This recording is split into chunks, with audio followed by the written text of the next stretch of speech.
It's 7:42 a.m. You're already late. You turn the key in your car and hear a sound you've never heard before, a sharp metallic rattle.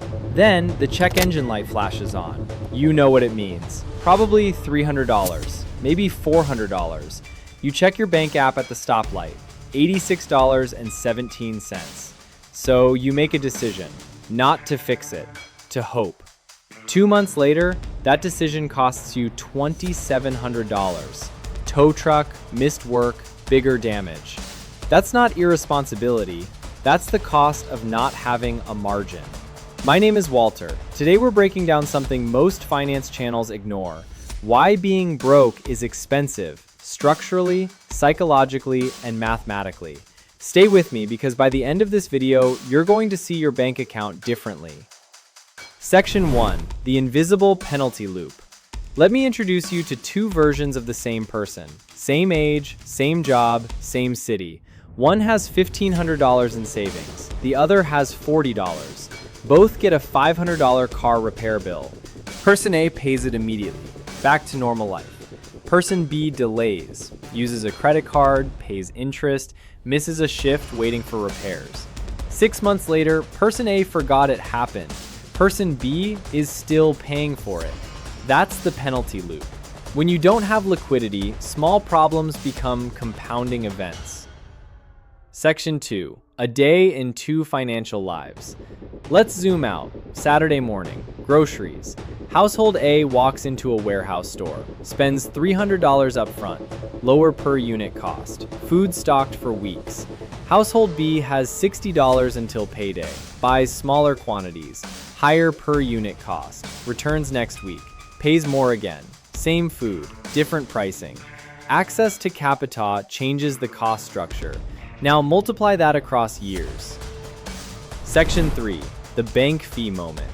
It's 11:58 p.m. A subscription you forgot about hits your account. You're short by $12. Next morning, you wake up to a $35 overdraft fee.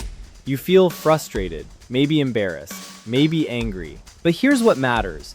You effectively borrowed $12 overnight and paid $35 for it.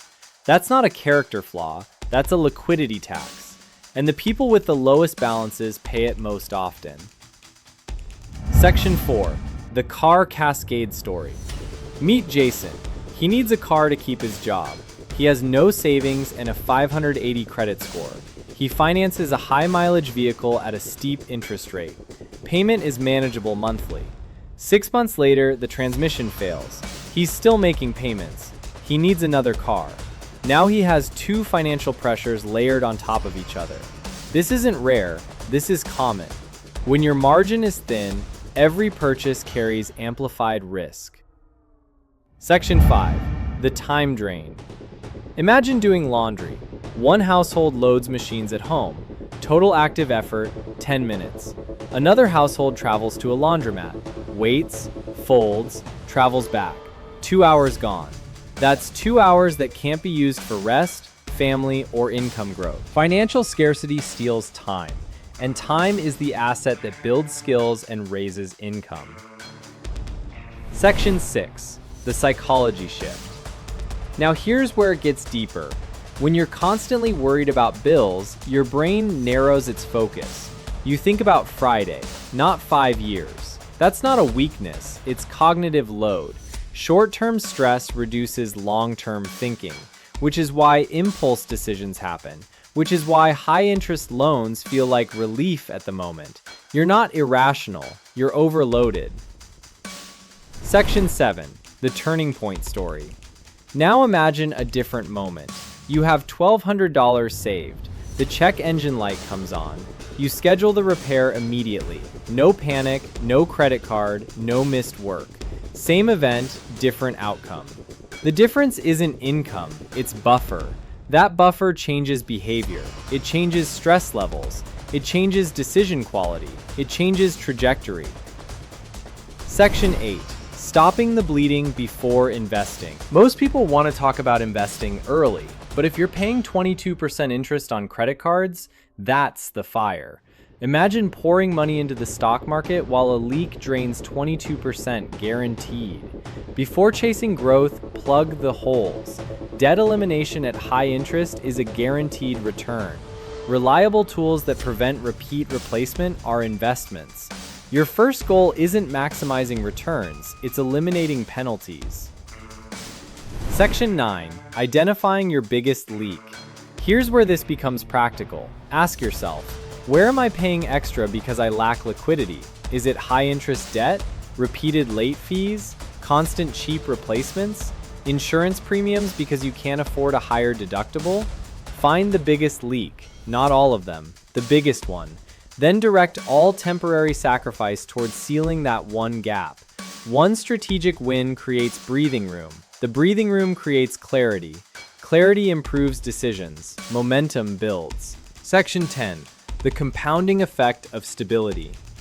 Once penalties shrink, margin grows. With margin, you compare prices, you negotiate, you wait for deals, you think long term.